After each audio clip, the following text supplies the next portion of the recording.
O Superior Tribunal Federal proibiu a remoção de pessoas, o Supremo Tribunal Federal proibiu a remoção de pessoas, melhor dizendo, das ruas. Vamos entender melhor essa história, ela é polêmica. O Felipe Croix vai trazer um pouco mais de pontos dessa resolução. Oi, Felipe!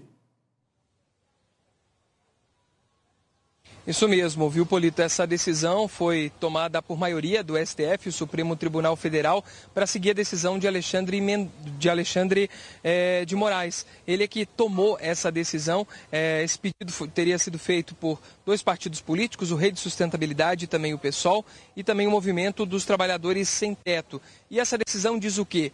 Que nenhum órgão municipal ou estadual pode retirar pessoas em situação de rua de forma compulsória para levar para um abrigo, para algum albergue, também não pode recolher os pertences dessas pessoas e nem criar empecilhos, por exemplo, colocando grades para que elas não durmam nas marquises ou em locais públicos. Para a gente saber como isso afeta Florianópolis, eu converso com o secretário de Segurança Pública, Araújo Gomes. Secretário, seja muito bem-vindo ao Balanço Geral. Como é que funciona isso aqui em Florianópolis? Isso também já não era feito antes, né? Bom, primeiro vale a pena destacar que a diretriz da Prefeitura, que é a diretriz do prefeito Topázio, é no sentido de que o atendimento dado às pessoas em situação de rua se divida em duas faces bem distintas. Uma que é a oferta dos serviços que são preconizados na política nacional para pessoas em situação de rua, e a outra é a questão do ordenamento da cidade para permitir a convivência entre todas as pessoas, o usufruto dos equipamentos públicos de maneira harmoniosa.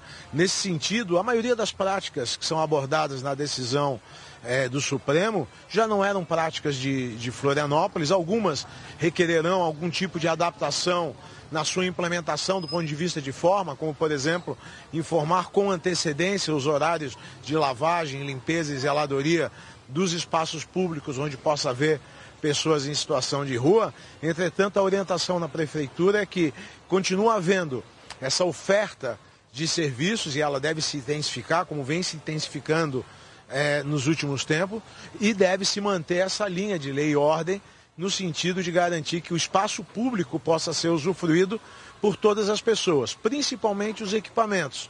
Bancos de praça, pontos de ônibus, locais de acesso a órgãos públicos e assim por diante. Bem, essa decisão também diz que o governo do governo federal tem um prazo de 120 dias para instituir o Plano Nacional da População de Rua. Esse plano já existe, né? O que ele poderia trazer de benefícios e de melhoria para essa situação, que é um problema em vários locais do Brasil?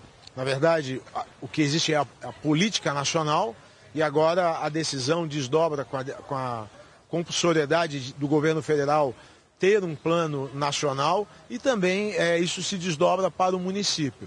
De alguma forma, né, sempre é interessante quando você para fazer diagnósticos, quando você para estudar as causas e as consequências do problema, e estabelece estratégia. Então a gente vê isso no nível municipal como algo que já está em andamento e que é benéfico, e com certeza vai fazer com que os recursos públicos destinados a isso sejam melhor utilizados, mas principalmente com maior eficiência, porque hoje há uma percepção geral na cidade de que essa é uma questão prioritária a ser abordada.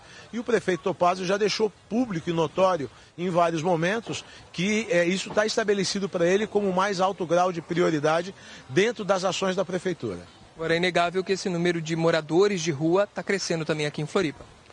Está crescendo, e isso tem sido estudado.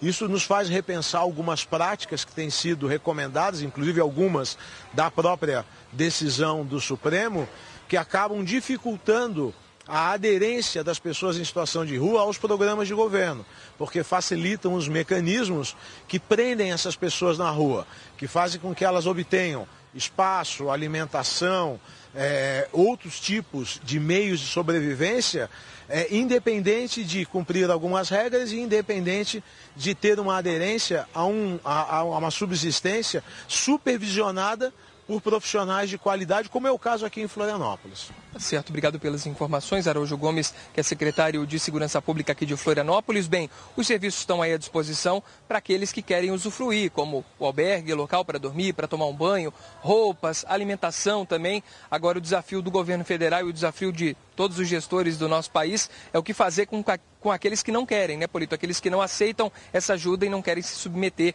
a algumas regras que são necessárias. Volto ao estúdio com você. Obrigado, Felipe. Um abraço do Coronel Araújo Gomes. Esse é o ponto, a dificuldade, porque agora né, com base jurídica, se amarram às mãos dos gestores municipais. O prefeito agora de qualquer cidade está com um baita de um abacaxi na mão.